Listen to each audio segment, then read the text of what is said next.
And we're back. Thank you for coming back. Again, we are here to talk about, if you have not already watched previously, I did a previous movie corner just a little while ago about the first five the first five movies in the Final Destination franchise. Okay? Gave you the lowdown, gave you my weakest. And again, like I said, number three is the one that I watched the most. Number one will always be a classic. Number four, I hated it. Okay.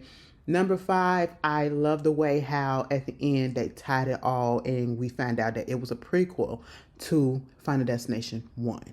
I love that. Now we get 14 years later, we are doing Final Destination 6, which is Final Destination Bloodlines. All right. This is the recent one that just came out on May the 16th. And like I said previously, I was surprised that I actually liked it. Okay, I did not go into this movie thinking anything. I wasn't expecting the best or nothing, especially how the last couple of Final Destination movies went. Not saying that the fifth one was terrible. It's very much watchable. Like, if it comes on, I will actually watch it for real, for real. Like, I watch all of them. But when I do my rewatch of the whole franchise, 9 out of 10, I'm going to skip number 4. I hate it. So that's how bad I hate number 4, okay? But I definitely will watch the fifth one. So, it's not one of my favorites. But at the same time, I still like it because the kills got a little bit, they was getting up there. They was getting back there. But I went to the movies to see this one too. And again, as I said in the previous video, I was very much surprised that I enjoyed this one so much. And I liked the way that they did it because I was concerned as to how was this all going to tie in after just about everybody left from Final Destination. You know what I'm saying? We have a totally new cast. And I'm like, this is years later. So what is going to be the storyline? What is going to be the plot line, right? Because we're in modern day. And I wasn't expecting too much. But baby, I was jumping. Not that I was scared. I was just like, oh my God, it caught me off guard. Each death caught me off guard for the most part, okay? So let's just get into it.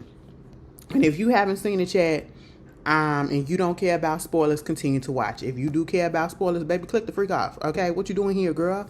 What you doing here, boy? Okay, like, what's going on? Okay. So, we get into the movie.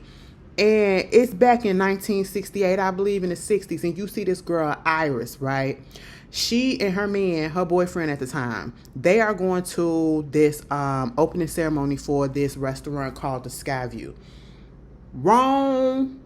Red flag right then and there. Okay? I'm just going to say it, baby. Red freaking flag. Now, I'm not necessarily scared of heights like that. But I don't like to be too high up. So maybe I am slightly scared of heights or whatever. I don't want to be so high up that when I look down, I get that drop in my stomach feeling. I don't like that. No. You're going on a date to an opening ceremony. Mind you, this is the opening ceremony. Like, this bitch just opened today. Okay. And the shit is so fucking high up. You're getting all the way up in the air and it's not stable. And this is 1968. This is the 60s, baby. Okay, absolutely the fuck not. It looked like the giant drop. The giant drop at Six Flags, okay? And put a few more feet on that bitch, all right? And it's like this little skinny little tube with this big thing on top. And you want me to think that that's going to be equalized and balanced out and that's going to last forever? Absolutely not. Structurally, I'm just like, oh no, this is not plausible.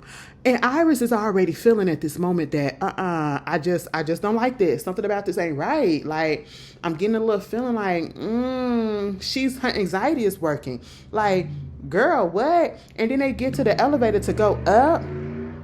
And the dude is not caring about the capacity of how many people are supposed to be on that elevator. He's squeezing motherfuckers in. And then it gets to the point where the door is like jamming.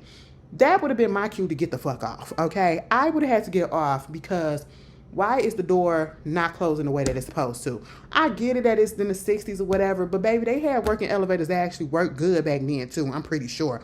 I wasn't alive back then, so I don't know, but I just know this. Okay? I just know it had to be. And if it gets to a point, and then you're going to say, don't worry about that because it always happens like that. You know, it happens. It gets stuck like that. It's the opening ceremony. It shouldn't be getting stuck like that. What? No, everything's supposed to be top notch and working on time. Put some WD-40 on that thing and close that bitch the way that it need to. And get a couple of these motherfuckers off. Okay? And it was a little boy on there as well, right? That little mother, he's going to come into play. Girl, you know, I don't like when stuff be happening to kids, but in this one, it was well deserved. It was well deserved, okay? That little problem child, junior looking motherfucker, girl, Chucky, okay? He was giving very much that. He was giving very much all of that children of the corn ass, all right? So they finally get up there to the sky view. Mind you, the elevator is glass as well. I don't want to look down and see. Absolutely not. Absolutely not. Then you get up there to the sky view, and then you realize that he ain't got no reservation. He snuck his ass up in there some way, somehow, okay? And everything is glass on the floor. Like the dance floor is glass, the windows is all glass, and it's like an oval shape and all that stuff. What? No. You got an entertaining band up there. They're singing. It's a black band, you know. They're having just singing, and so of course everybody is lively, everybody is dancing, and at one point, and the floor is starting to crack. Like, bitch, excuse me. I'm looking at all of these different hazards, and as soon as they got to the maitre d, and they telling them like, girl, you are not on this list, okay? We take reservations. You are not on the list. Baby, that would have been my cue to get the hell up out of there because I feel uneasy as it is. She's also feeling uneasy because she's pregnant. And the lady that was the band leader, who was the singer of the band, when she did her little break, mind you, she has her son there because technically he's not even supposed to be there, but she just had to bring him and he's hiding in the back. She got him hiding in the back or whatever. She's going to check on him and she runs into Iris, who was trying to go to the bathroom or something like that. And she could see that something was wrong. And you know how us black women are. Like, we really can just... we be so caring for people that don't give shits about us. It's just so... we got, you know, I just say that. Especially back in the 60s, like, we're in a time where there's probably racial stuff, whatever. But she took the time out to soothe this girl. And she knew that she was pregnant. She could tell that something was bothering her. And she could tell that, oh, you're pregnant. You gotta be. You know, how many months are you? And all that stuff. Gave her little words of advice. She finds her man, right? He's on the sky deck. He's on the sky deck. That little boy is up there on the sky deck too, right? So he gets up there on the sky deck so that he can go ahead and propose to Iris, right? And at this point in time, Iris is still feeling uneasy. But yes, she do say, yes, I'll marry you and all that stuff. Now, this little boy is over there playing with a goddamn penny. He is playing with a goddamn penny. And he was about to throw some shit down there. And one of the guys that worked there, like the security, told him, hey, don't do that because you can hurt somebody. He was like, okay. And he wound up saying, oh, fuck you, you know, calling him fat and all that stuff. You know, y'all know how kids are. You know, let me tell you something. Y'all can think that y'all kids are little angels. When they get to school and they get around their little friends, they be cussing up a storm. How do I know? Because I was one of them. Okay? Okay? That's just what it is. I ain't going to cuss in my mama's house, but baby, once I got to school, cussing like a fucking sailor. Okay? That's just how it was. How old was I? Young. Elementary school. Doing all of that. Okay? Professional at it. But, yeah. And he still wound up throwing that goddamn penny over there. He threw the penny over the thing. Mind you, there's so many feet up. Okay? Mind you, I feel like if that penny would have hit somebody, it probably would have did some damage. For real, for real. But it didn't hit the ground. It wound up getting sucked into one of the ducts for the air ducts that's actually for the sky view. Okay? Which causes all of this shit to happen. It causes, like, you know, the valves on the pressure points and all this stuff, the gas and the air and everything to just stop, okay, and to build up to the point where things start cracking. And of course, we're going to cause a fire. You got food being cooked and everything, and then, of course, shit getting blown out, all right, all because of this little motherfucking boy with this goddamn penny, right? And so you get back in there, and then they're dancing on the floor, and they're singing, shout. Is it the Isley Brothers shout? You know you make me want to shout, put my hands up and shout, come on now. Why they love that? That was the song that they went to every time, every goddamn time. But they was doing that. They was singing that. And of course they was getting down. They was getting down, bitch. Cause I was in that goddamn movie theater when it was like, I love the part when they sing that song. I don't give a fuck who it is. And if y'all do it like this and y'all be like, just a little bit lower now. A little bit lower now. And they got down to the floor. I said, oh my God, the white people was getting down. Cause they was getting down. They was like a little bit lower. I said, okay, come on up. You know who they reminded me of? They reminded me of my girl. You know when Beyonce do, Why Don't You Love Me? And then she do it low, low, low. And then she goes back up with it. They was giving that. I said, oh, bitch, that's where you got that from. You got inspired. Okay. And so the flow, I'm sitting here like, now we can see the flow cracking because it's glass. And I said, that's real glass, bitch. Not even plexi. Oh, not even reinforced. That's glass. And I said, oh my God, y'all don't feel that. You don't feel that? And y'all don't see that. And y'all still stumping on the floor. Y'all still stumping on the floor and y'all don't. And I was just like, oh my God. I was just like, oh my God, it's about to break. And then the dance floor just fucking break and all them people just fly through it, right? And then the shit explodes a little bit to the point that it gets knocked over to the side just a little bit. It's like, girl, people falling over there to the window, okay? Her man falls to the thing, so he gone, all right? And mind you, she didn't tell him that she pregnant. She was scared to tell her that she was pregnant. And he was like, oh my God, we're going to have a baby. He just got the best news of his life and he just lost his life that quick. I said, God damn, didn't even give him a chance, okay? That lady that had fell up onto that goddamn window and then she thought that she was safe until that goddamn piano because the penny came over there. That penny came over there, hit the piano and knocked that bitch off course. And it just started going. And it just rolled on over there to the window and fell on that bitch. I said, oh my God. Everybody just started falling out. Bitch, at one point, the shit exploded. The little boy got put in the little container or whatever and closed up by his mama. And she got caught on fire and she died up in that hole. I said, oh no. I ain't want her to die, but I knew she was. Because you know black people don't make it out of this shit like that. Okay. I just knew. And not in the 60s. Okay. I just knew it. I was like, oh, I'm so sad. Why did she have to go? She was so nice. And then they was trying to get down to the floor with the stairwell, but the stairwell wound up dividing. It wound up getting split, bitch. And that little boy was on there. And he looked back like, nah, bitch, okay? And that's why when that motherfucking family got to the end, that piano fell right on his ass. And I said, that's what the hell you get. All right, that's what you get. Mind you, Iris is up here trying to find a way out. She go up to the top. She wind up finding that little boy. She try to save him. Girl, they about to get blown and thrown over the side, and we thought they was gone. That ring, because it couldn't really fit on her finger, they had to mush that bitch on there. It's two little rebarbs that's sticking out. Her ring got caught on it. Her ring got caught on it and she holding that little boy with her. And I said, I mean, that's cute and all what you trying to do, but who coming up there to save you? And then when? How you gonna stay up there? I said, girl, you might as well just let go. And she said, I can't because I'm practically stuck. And I said, oh, that's kind of fucked up. So what you gonna do? Gravity took a hold and said, I'll do it for you. And the way that her finger start detaching, the skin start detaching from there. Is it this the ring finger? It started detaching, baby. That was the first time I said, oh my God. I kind of just went, oh, no. And then she just fell. They fell to their death. Okay.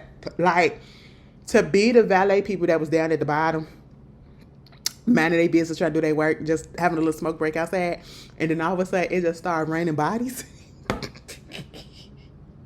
That shit was funny. I'm sorry. That shit was so fucking funny. But then we found out that this is not a dream that Iris is having. This is not in 68 or whatever. This is a dream that is currently being had in 2024, whenever this was made, right? We're going to say 2024. And it's being made by Iris's granddaughter, Stephanie, while Stephanie is in her college class. And she winds up waking up screaming, bitch. I said, oh my God, did we just go to I Still Know What You Did Last Summer? Because y'all remember when Julie woke up in the middle of the classroom after she had that little premonition, that little drink. Well, she had a drink when she was going into the confession, okay? And she woke up, I was like, I said, goddamn, Stephanie, now the professor want to talk to her. Come to find out, Stephanie is flunking out. Girl, she wound up having another dream while she was asleep in the dorm room. Her dorm partner, her roommate was just like, bitch, you need to go home and you need to figure out what the hell is happening, okay? Because if this keeps happening, you cannot sleep and you're bothering me. Now, I'm not going to cuss you out because obviously I know something is going on. But you're not going to figure out exactly what's happening until you go home and try to get the information as to why you keep on dreaming about this one particular incident that happened with your grandmama and you don't even know if it happened for real. Why are you having this? So, of course, she winds up going home. And she see her little brother, Charlie. The whole time, I'm looking at Charlie, and I said, I done seen you on something before. Charlie played on Chucky, the TV series. Like, I think it was season 1. He was the little snot-nosed boy the boy that went with the girl that wound up. Yeah. I said, oh my God, look at you. Okay. And, their father was married to Iris's daughter. Okay, so Iris, who is her grandmother, she has 2 kids. She had a son and she had a daughter. And the daughter just so happened to be their mother, and she skipped town. She basically left them with the dad. And they just like, Stephanie don't want to have nothing to do with her because she just basically feels abandoned by the mom. And that's very much understandable, right? And so they basically trying to get some information. Because she tells her father, she tells the people what's going on. She goes over there to her Uncle Howard's house. He has 3 kids. What their names are. He's married to Brenda. And they have Eric, Bobby, and Julie. Eric is the oldest. Julie is the second oldest, the middle child. And I think Bobby was the baby, right? But he really didn't look like it. Honestly, I thought Julie was the youngest. But Bobby, he's the youngest, okay? And so she goes over there, Stephanie, and we see that there's an issue going on with the family or whatever. For whatever reason, Stephanie hasn't really been coming home. Stephanie has changed. Stephanie has changed in the sense where she used to be really connected to the family. She used to be connected with her brother. Her brother has an issue with the fact that she hasn't been, their relationship ain't as strong as it was. When we saw them going over there to Uncle Howard and Brenda's house, she once had a close connection to her cousin Julia. Julia don't give a fuck about her no more because I guess they had some issues, and because I guess she don't come home as much, and they probably had some issues because of that. This is when we also found out that she's flunking out of school, so she needs to get her shit together for real. And so she goes over Uncle Howard's house just to basically ask him what the hell went down with the grandmama, because she keeps having this dream about her being at the Skyview and she don't know nothing about that. Come to find out, that really did happen. But see, they don't talk about the grandma, okay? They felt like the grandma was crazy as shit. She got to a point where she never let them do anything. She was very, very extra fucking cautious about stuff. Didn't want them to go here, didn't want them to go there, made them basically outcasts. And she was just looked upon as, this crazy woman. And it came to a point where the kids got taken away from her because of all of this, right? And so this is why he don't talk about her. He don't talk to her or whatever. And the way that the grandmother is, it rubbed off onto the way that her daughter is, Stephanie's mama, and the reason why she left and did the things that she did. And so the grandmama became a recluse. Like, if you ever saw Halloween, the new Halloween, well, when they redid Halloween with Jamie Lee Curtis came back, the 3 movies, the first one, and you saw how she had her home, she had it just all outfitted out just in case Michael came back, and she just, all of that shit. That's basically how the grandma Iris was looking and living like that, outfitted to basically heat off death, okay? So she could be prepared for any and everything, right? And she was just stuck up in that goddamn cabin. And Howard basically said the bitch is crazy. She don't deserve anything. Don't go over there talking to her, because he was trying to say, you know, she was asking where was she, and he didn't want nothing to do with it. But she convinced Aunt Brenda to tell her basically where the last letter was that they got from him. And she found it, and that's where she got the address from. She wound up going over there to the grandma place. And while we was there, we saw how she was living. And at one point, we did see that death was trying to come for her by, trying to burn off that goddamn, the flower pot with the mirror, because it was hitting the sun and the reflection was about to start the fire. And she caught on to that. And she kept on talking like, yeah, I see you, Death. Now, Stephanie is looking at her like, girl, you a little cray-cray. You a little cray-cray, okay? But she wound up going over there. And she told her about the sky view and all that stuff. And she said, I keep on having these dreams. So grandma started telling her, like, bitch, yeah, this is what happened. Okay. Basically, she saved those people. She had a premonition. So what we saw in the beginning, again, was her having that premonition. And she wound up saving all of those people off of that thing. And from her saving those people from the sky view, that disaster that was supposed to happen, and mind you, they do roll past where the sky view was at. They did eventually tear that bitch down. It should never been put up in the first place, right? And so because she helped them and she saved the little boy, she saved all of them, right? Because of this has set off the chain reaction of what was supposed to have happened and how come we got all of these Final Destination movies. Because everybody that died in all of these Final Destination movies never should have been alive. Their people should have died in that Skyview accident. But because Iris got a lot of them out of there and it didn't happen, so now Death is just going family for family for family, and then it's going through the bloodlines, right? And so throughout the years, and it's taking decades, it's taking years or whatever to get everybody until it gets finally to Iris's family.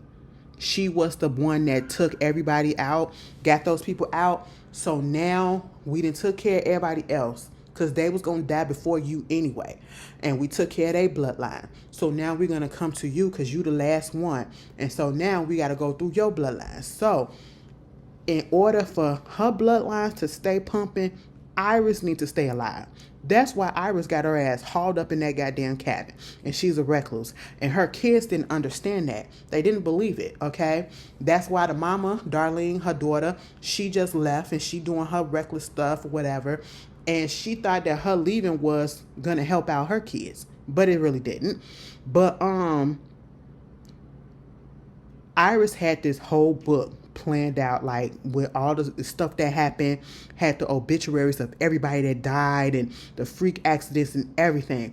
And she gave it to Stephanie. Stephanie, of course, is looking like, bitch, you kind of crazy. I should have listened to Uncle Harold. I shouldn't have came out here. And she was like, here, girl, take this goddamn book and I got to show you. Since you don't want to believe and all this stuff, I'm going to show you what it is. Mind you, we also found out that Iris is terminally ill. She got cancer. Okay, she got cancer at this point. And to make her believe and show that she's not crazy like everybody thinks she is, Iris finally, for the first time in decades, she steps outside. She steps outside. And when she steps outside, the wind chime thing that do the north, west, or whatever, Death comes through. All the wind start coming like it usually do, whatever, when it's on the horizon. And then that thing falls and it comes straight through her mouth. It comes straight through the back of her mouth. Bitch, when I tell you I jumped, whoa, whoa, her jaw was just jangling like, I said, oh my God, Iris, I don't know you, but damn, bitch, you was a soldier. You stood strong. You stood strong for your family. You did that. I said, God damn. And it got all up in Stephanie's mouth. Now, see, that shit would have fucked me up right there. Okay? In my mouth? In my mouth? So now they have to go to her funeral. She has the book, and now she's trying to show everybody that this is what's going on. And at the funeral, Who pops up? Stephanie mama, Darlene, right? They haven't seen her in a minute. Okay. Charlie is excited to see her. Stephanie is not. Because Charlie was young when she left. Stephanie, she knew what it was. And she just, she's resenting, which is understandable. And so they do invite her. They don't isolate her or anything like that. And, everything is cool for the most part. They do, at one point, we see that even though they try to integrate Darlene into the family, they try to integrate Darlene into the family, we see that some shit happen. Bobby is allergic to peanut butter. She wound up cooking some cookies and forgot that he was allergic to peanut butter, like peanuts and stuff like that. Eric wound up catching it, okay? And so that crisis was diverted. But they having this little cookout. Everybody is together, and this is what we see in the preview when the younger brother had broke the glass and it had fell into the ice or whatever, and it got into one of the cups. And the way that they played that out, oh my God, that was so well. That was so well because it was literally like, who is going to drink the cup? Who is going to get the cup with the glass in it? At one point, I thought it was going to be Howard. Another point, I thought it was going to be one of the kids. Bitch, it wound up being Marty.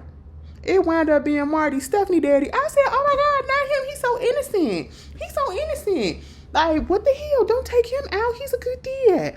I don't even know him, but he's a good father. He stepped up when his baby mama left. You know what I'm saying? Like, don't take him out. But he don't wind up drinking it. And then you see the part where they was playing on the trampoline and you got the rake underneath the trampoline and Darlene winds up catching it and she winds up moving the rake or whatever. We see when they put that goddamn glass, the beer bottle down and wind up hitting the fucking turning one of the propane pot things on or whatever, hitting the switch to something.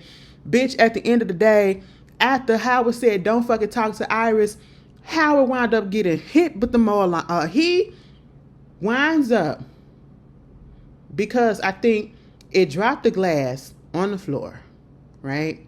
So the cup that had the glass in it, he wound up stepping on that bitch.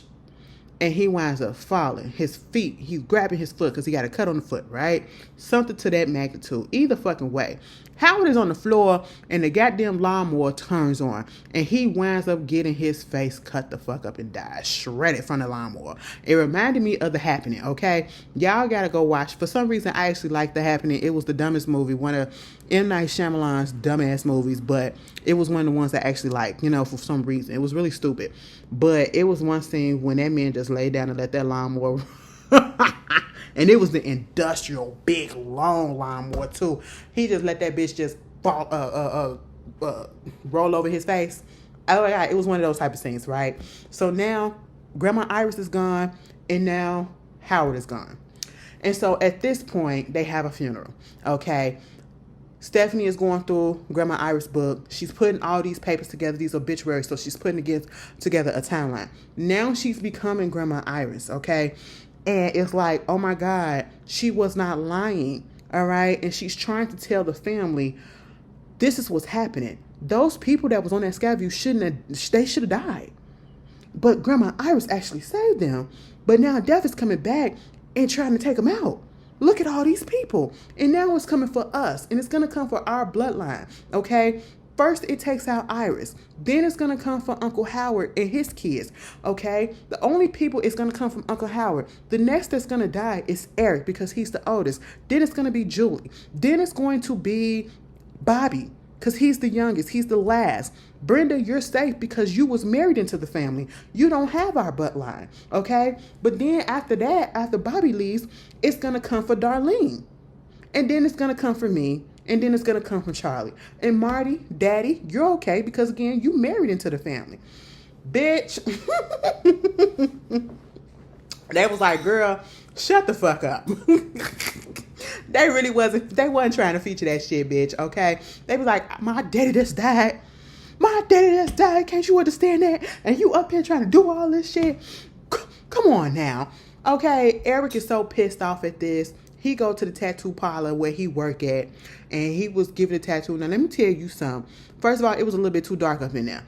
You giving a tattoo like that and that, baby, you up there trying to do a piercing at that. Turn the lights on. What mode are we trying to, set? Turn the fucking lights on. And if I go to get me a tattoo and I go get piercing, the only thing that I want to hear my tattoo artist or my piercer saying is, "Are you okay? Do you feel discomfort?" That's it. I don't want to know your life story or anything like that. We ain't gotta have conversation because I am not a talker. When I go get my hair done, baby, I be up in there quiet as shit. I listen to everybody else stuff. I be loving that. But girl, I ain't got nothing to say. Okay, I'm not a talker like that. All right. Cause you and your feelings, okay? And then the boss made him stay and close up, and he was upset about that. So while he doing all of that, he doing the disinfectant and everything, he do got piercings himself. Like he got this one big septum piercing right here. And he goes and, after he cleans down the chair, the disinfectant falls on the floor. He's over there at another chair. He turns on the little headlight and he gives himself a tattoo. And it just says Dad. I said, that is so, I think he's really going to do something that was like really original and really. And it just says Dad. I'm sorry. I was just like, that's it. And it was just like so fucking generic and everything.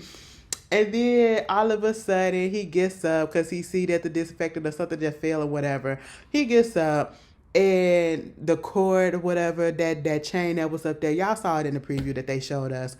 It winds up breaking and it gets caught on his nose ring and it gets caught up in the ceiling fan.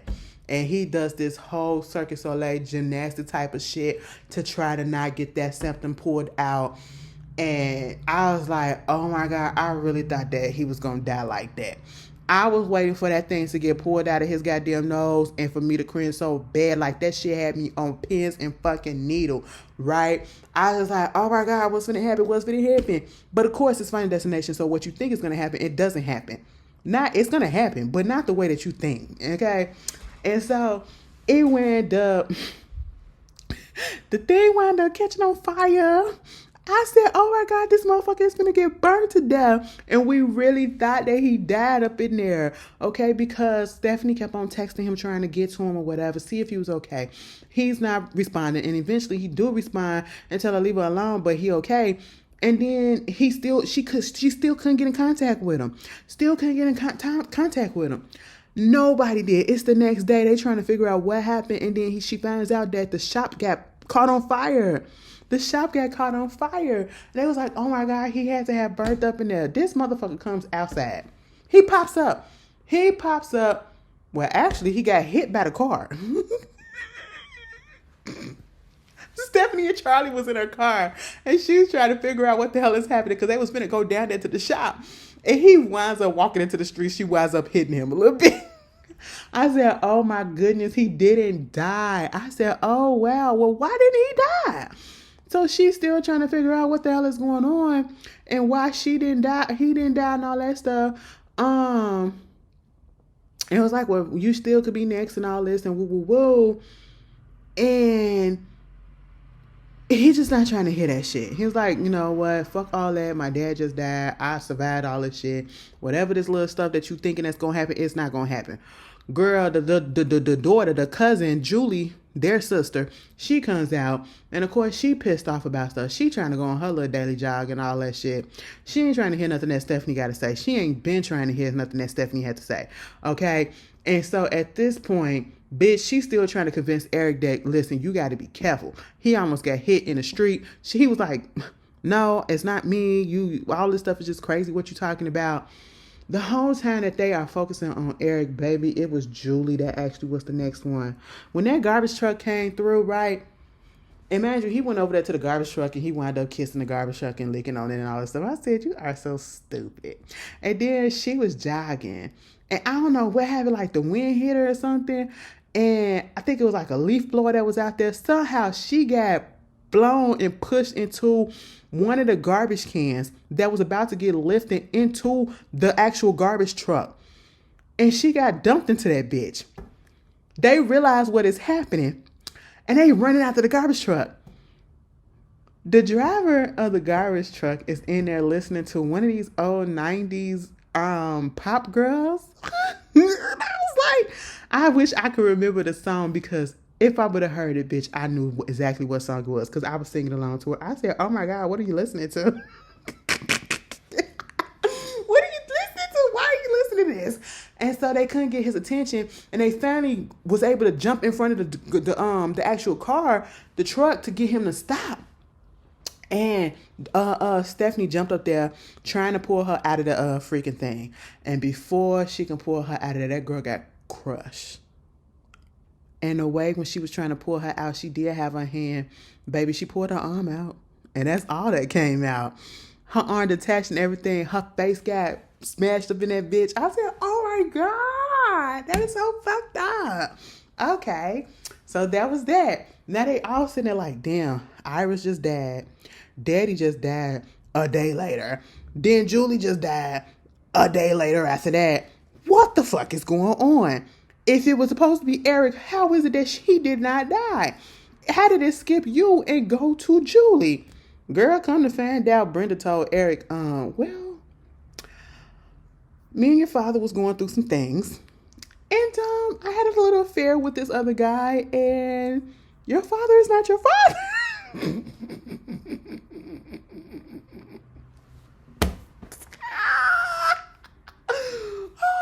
Oh my God, when he found out, let me tell you something, Eric was so fucking funny in this movie because and when he found out who it was that was supposed to be his daddy, bitch, that shit was so fucking funny, okay?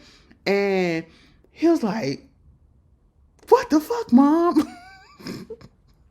So he ain't even part of the bloodline. So technically, he would have been safe. He would have been safe had he not did what he did, trying to watch out for his brother. Now, again, we got this book, okay? Iris has this book, and in the book, it was like it was somebody else that had actually defeated this death situation, and it was this dude named JB. So they found out where JB worked. It's at Clear Hope Hospital, okay? Which gives me Clear Rivers. You know, it was probably an ode to that. And come to find out, JB is Bloodworth, aka Tony Todd.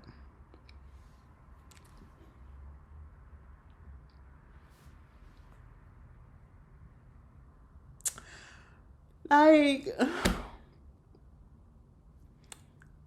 I knew Tony was sick. Well, I didn't know he was sick until he passed away, and they told us that he passed away from cancer. But to see him turn around and you could tell that he was sick. He was a shell of himself. But he still sounded like Tony Todd. He just didn't really look like Tony Todd because he was really skinny, because he was going through some things. And I was just like, oh my God. Like, y'all, I was in the theater about to cry. I really was about to cry because y'all don't understand. Tony Todd was my childhood. Like, Tony Todd really had everybody fucking scared since Candyman. Bitch. And he just had the perfect voice for horror movies, okay? It's so distinct and it's scary in itself. Like, can you imagine just being around him and he's talking and you're just like, oh my God, Candyman. And it's not even thinking about that. He's just saying, oh my God, the sky it's so good out here. Like, and you're just like, oh my God, don't laugh like that because you just remind me of Candyman. Oh my God, it's just, I just felt so sad. But he was the little boy that Iris was supposed to save. That's who he was. He was the little boy that was there at the Skyview. Okay. And she saved him. In her premonition, when the whole thing went down, them two were the last one that passed away. And so technically, I guess she passed away before he did. Oh my God, so he was gonna be the last one, he was gonna be the last survivor regardless. So I guess the way that it went after she saved everybody and he started to help her fortify her cabin and all that stuff. And that's when he got the job to work in with the morgue. And I guess, I don't know how that came about, that he started learning so much about death and everything and this cycle, whatever. But I feel like he was just as much into it, just as Iris. But he needed to keep Iris protected because once Iris goes, everybody else goes. Who's left? And that would mean him, right? And so he did help her do all of that stuff. And of course, he tells her the last line. He was like,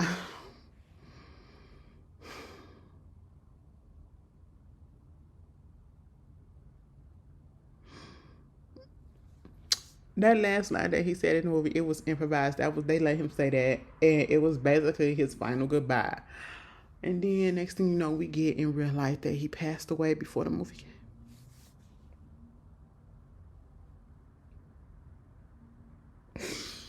Oh my God. I really was sad. I was like, oh my God, that's my childhood. It's like just going away. It's just going away. But either fucking way, they was in the hospital. Oh my goodness. Do you know?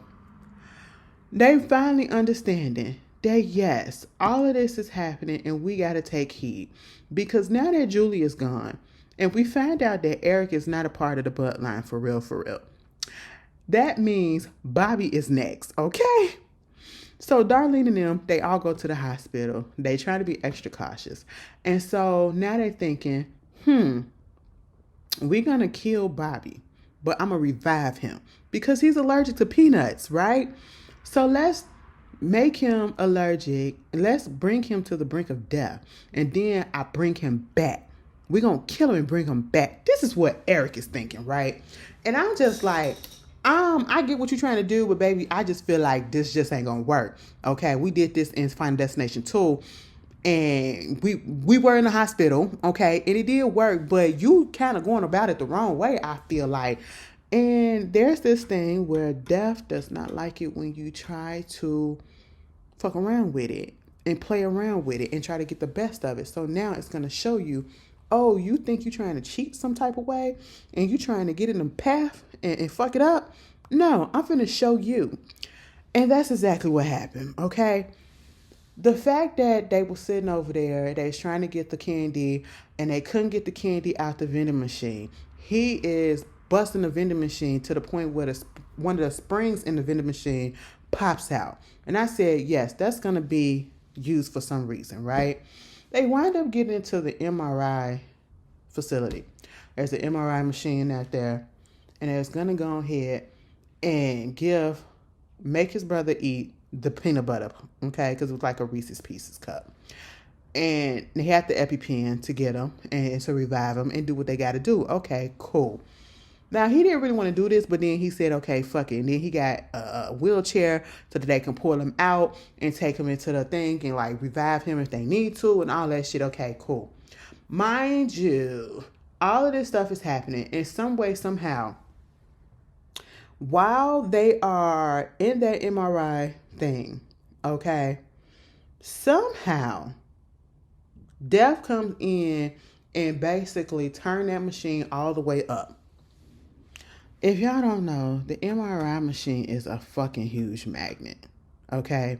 That's why you shouldn't bring in anything that can be attracted, like the metals and all that shit, right? Till you take all that shit off, right? Now, imagine this shit going up to the highest of highest levels.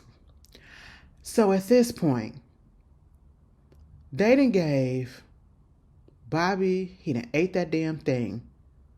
He's going through anaphylactic shock, bitch. He's having a fucking reaction. And Eric done brought his ass up in there. He has the EpiPen. But again, the MRI machine is up so fucking high that everything around it, even outside, that can be attracted to it, metal, all that shit, the magnet is pulling it. It's real fucking strong, right? Bitch, when Eric went up in that motherfucker,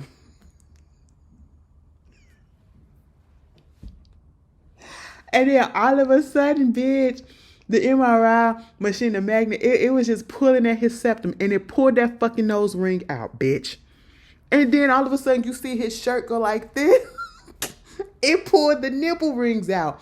But baby, when that motherfucker pulled I seen his dinkling go up. I said, bitch, you got a Prince Albert. Oh my God, he had a piercing on the head of his dick.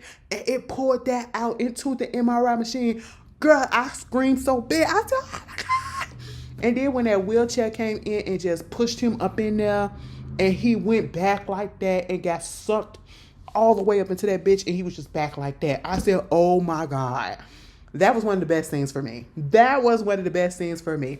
Mind you, he had the EpiPen in his hand, okay? Bobby is on that floor fucking dying.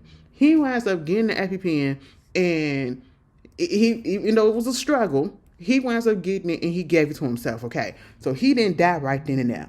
And then before they can come in and turn that goddamn machine out, because the nurse was coming over there, because she was like, what the fuck is going on? Baby, the machine was so fucking powerful that spring that was popping out in the vending machine came all the way out, and it went right through Bobby's head.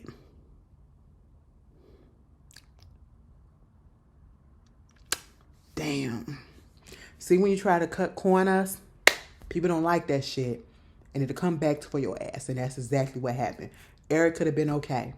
Eric could have been okay, but he had a heart. He didn't want his little brother, even though that wasn't his blood brother, to fuck around and get killed. He was doing the best that he could with what he thought, and he wound up getting himself killed, and Bobby still wound up getting killed.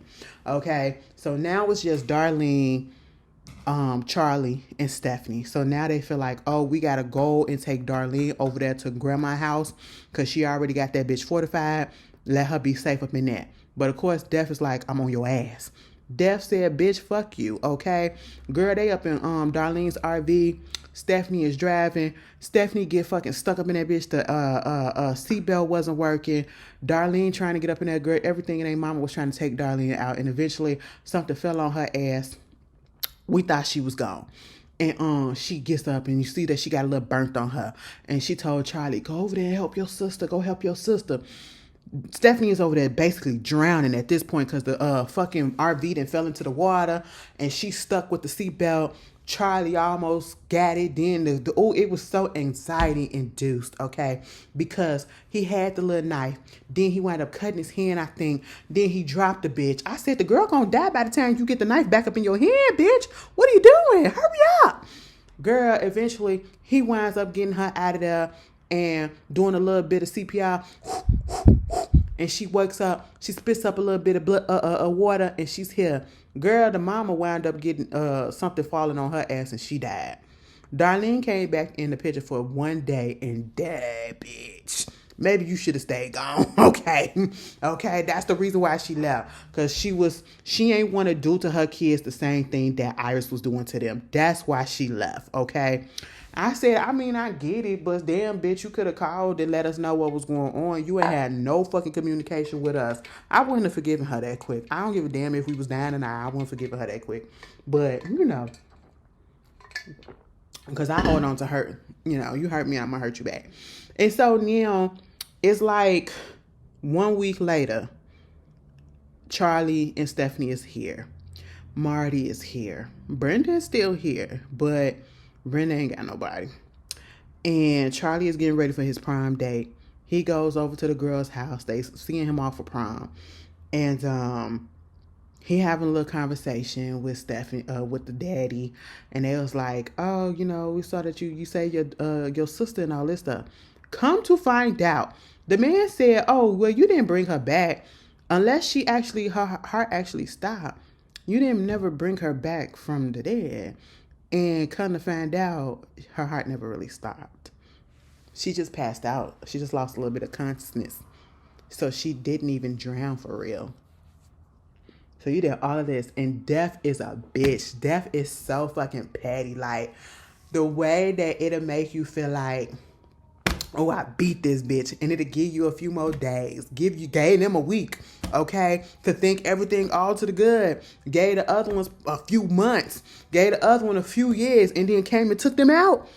Girl, just petty. That's petty. I'm going to let you think. But, psych. All of a sudden, that penny that, Iris had that penny from that little boy. Okay? She had it in that book. It fell. It was a lady that was up in the hospital, waiting to get an MRI herself. She wound up picking up the penny because it had rolled out of somewhere. And she wound up picking it up, right? And they was outside. and it wound up falling and getting on the train tracks, and it got stuck. You know, when a train be about to switch, it got stuck in between that. So the train couldn't switch the way that it needed to, the tracks. So the tracks couldn't switch because it got stuck because of that goddamn penny, bitch. You know? And then it just, the train just kept on coming, and it veered off course into the town. Into the town, off to the houses. Baby, I'm not living where no goddamn train tracks is at. Okay, them train tracks was, the train is right here, the house is right here. Bitch, please, okay? First of all, how can I sleep? One, okay? That's too much goddamn noise. I be complaining about the goddamn ambulances and shit that be coming down here. Imagine a train coming down every goddamn day. Girl, I got time for that, okay? That bitch rolled off, of course, and they saw that train coming, and baby, it came right for them. We saw the log truck that came from a tool, and I said, oh, took them both out. Took them both out. And you want to know what the cause of death was? A death by fucking penny. Bitch, that's why Trump said, get the fuck. Now listen, I ain't even gonna hold you. I never be in agreement with this man. But see, when he said, let's get rid of the pennies, you know what?